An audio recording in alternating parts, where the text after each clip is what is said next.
Die kilowattuur is 'n eenheid van, die korrekte antwoord is C, elektriese energie.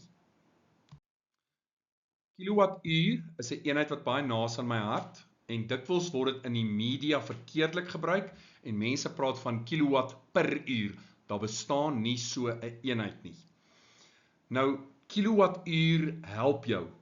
Bepaal die kilowatt, bepaal die uur en vermenigvuldig die twee met mekaar. So, kom ek wys gou vir jou, wat is 1 kilowattuur gelyk aan? Dit is met ander woorde 1 kilowatt maal met 1 uur. So 1 kilowatt is 1000 watt maal met 1 uur is 60 minute.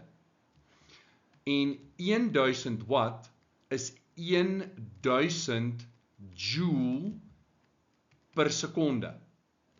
En 60 minute, ons maal dit met 60, is 3600 sekondes.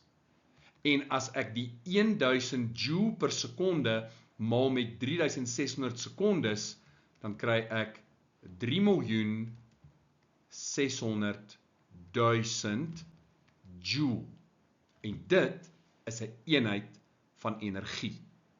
So 'n kilowattuur is die ekwivalent van 3,6 megajoule. En 'n kilowattuur ken jy dalk as jy vooraf betaalde krag gebruik, dan elke eenheid is 1 kilowattuur. Nou wat beteken dit prakties? Nou gestel jy het 'n 1 kilowatt ketel en jy skakel daai ketel aan en jy hou hom aan vir 'n uur. Dan beteken dit is 1 kilowatt maal met 1 uur en dit is 1 kilowattuur. Dis die hoeveelheid energie wat verbruik word. Kom ons sê jy het 'n 100 watt lig. Dis 'n redelike stewige lig, 100 watt, en jy bedryf hierdie 100 watt lig vir 10 ure.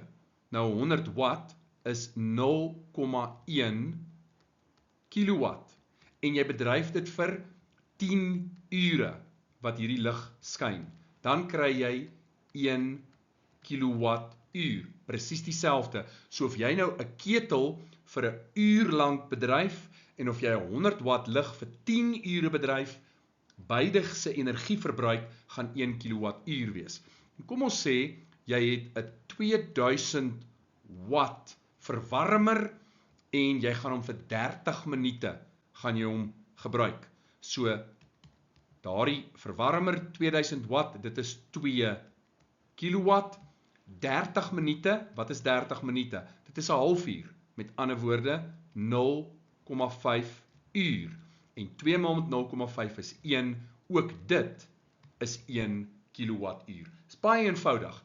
Jy kry die kraggedeelte in kilowatt, jy kry die tydgedeelte in uur en jy maal bloot die twee met mekaar om uit te kom by kilowattuur.